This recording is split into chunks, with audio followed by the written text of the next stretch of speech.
রব্বাই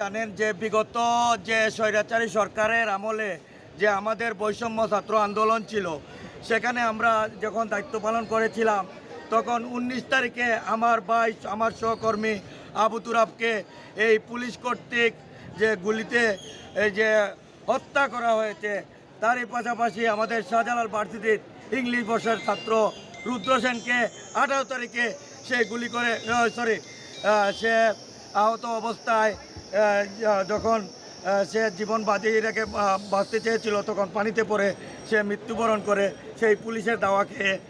আজকে আমাদের এই যে আবু তুরাবের মামলা হয়েছে এবং রুদ্র সেনের 2টি মামলা হয়েছে এবং মামলায় আজবার আলী শেখ এবং দস্তগীর সহ অন্যান্য যারা ছিল, যারা হুকুমদাতা ছিল, তাদেরকে তদন্তর মাধ্যমে গ্রেফতার করে আমি একমাত্র ফাঁসির দাবি করছি এবং তুরাবের এবং আত্মার মাগফিরাত কামনা করছি। ধন্যবাদ জানাচ্ছি আপনাদেরকে। আসলে আপনারা জানেন যে আগের যেগুলো দাখিল করা হয়েছিল আসলে এগুলো মামলা না। মামলা সাধারণত আমরা একটি মামলা নিয়ে গিয়েছিলাম, কিন্তু ওইটাকে জিডিমুলে আমরা প্রকাশ্যে দেখেছি কারা গুলি করে তুরাবকে হত্যা করেছে। তো সেই বিষয়ে আপনাদেরকে আসলে নতুন করে কিছু বলতে হবে না। তুরাব হত্যাকাণ্ডটি সিলেটের ইতিহাসে প্রথম পুলিশের গুলিতে কোনো সাংবাদিক নিহত হয়েছে।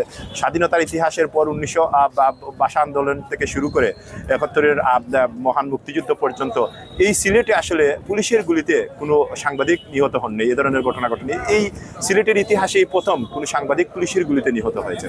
তো সেই ঐতিহাসিক সাক্ষী হওয়ার জন্যই আমরা এই সিলেট কোর্টে এসেছি। এখানে 2টি মামলা দাখিল করা হয়েছে। একটি হচ্ছে আপনারা জানেন যে আরেকজন শিক্ষার্থী, একজন সাবির একজন শিক্ষার্থী মামলাটি দাখিল করেছেন, রুদ্র সেন, যিনি নিহত হয়েছিলেন, তার একটি মামলা দায়ের করা হয়েছে এবং আমাদের সহকর্মী এটিএম তুরাব, যা ফটো জার্নালিস্ট অ্যাসোসিয়েশনের যিনি কার্যনির্বাহী কমিটির সদস্য ছিলেন, তার একটি মামলা দায়ের করা হয়েছে এবং আদালত সরাসরি মামলাটি থানায় ইনভেস্টিগেশন ছাড়াই সরাসরি মামলাটি রুজু করেছেন এবং তাদের বিরুদ্ধে ব্যবস্থা গ্রহণের জন্য নির্দেশ দিয়েছেন। এবং আশা করছি আমরা এখন ন্যায় বিচার পাবো। 5 তারিখের পর থেকে ন্যায় বিচার পাওয়ার জন্য মানুষ বিভিন্নভাবে প্রত্যাশা শুরু করেছে। সেই আশায় বুক বেঁধেই আদালতের দ্বারপ্রান্ত হয়েছে। আশা করছি আমরা এটিএম তুরাবের যে মামলাটি আমরা করেছি সেই মামলায় ন্যায় বিচার পাবো এবং ন্যায় বিচারের আশাই আমরা আদালতের দ্বারস্থ হয়েছি। আমরা এখানে 18 জনকে আসামি করা হয়েছে। এখানে স্বরাষ্ট্রমন্ত্রী মহোদয়কে প্রধান আসামি করা হয়েছে এবং এসএমপি পুলিশের ঊর্ধ্বতন কর্মকর্তা থেকে সবাইকে আসামি করা হয়েছে। আর রুদ্র সেনের মামলায় এসএমপি পুলিশের ঊর্ধ্বতন একজন কর্মকর্তাকে আসামি করা হয়েছে এবং সিলেটের রাজনীতিক নেতৃবৃন্দ রয়েছেন। এই মামলাগুলো আপাতত এই তথ্যটি আমার কাছে আছে। ধন্যবাদ। আসছে আমার ছোট ভাই এটিএম তুরাব। আপনারা জানেন 19/7/2024 ইংরেজি রোজ শুক্রবার পুলিশের গুলিতে নির্মমভাবে নিহত হয়েছে। তাই আমি সাংবাদিক ইউনিয়ন লইয়া আপনাদের সহকর্মী সবাইরে লইয়া আপনার মামলাটা দাখিল করছি চিফ জাস্টিস আদালত। মহামান্য আদালত সদরে গ্রহণ করিয়া নির্দেশ দিয়েছেন যে মামলা এফআইআর করাবে, সরাসরি এফআইআর নির্দেশ দিয়েছেন। আমার সুরতাল প্রতিবেদন আসছে 1998টা গুলির স্প্রিন্টার। মেয়র সাহেবরেও আমি বলছি 98টা গুলির স্প্রিন্টারে তারে হত্যা করা হয়েছে। চিহ্নিত তারা টার্গেট করে গুলাম আজবার আলী শেখ এবং সাদেক গুলাম দস্তগীর এরা নির্দেশে এরা সরাসরি গুলি করছে। আপনার 98টা গুলির স্প্রিন্টারে সে নিহত হয়েছে।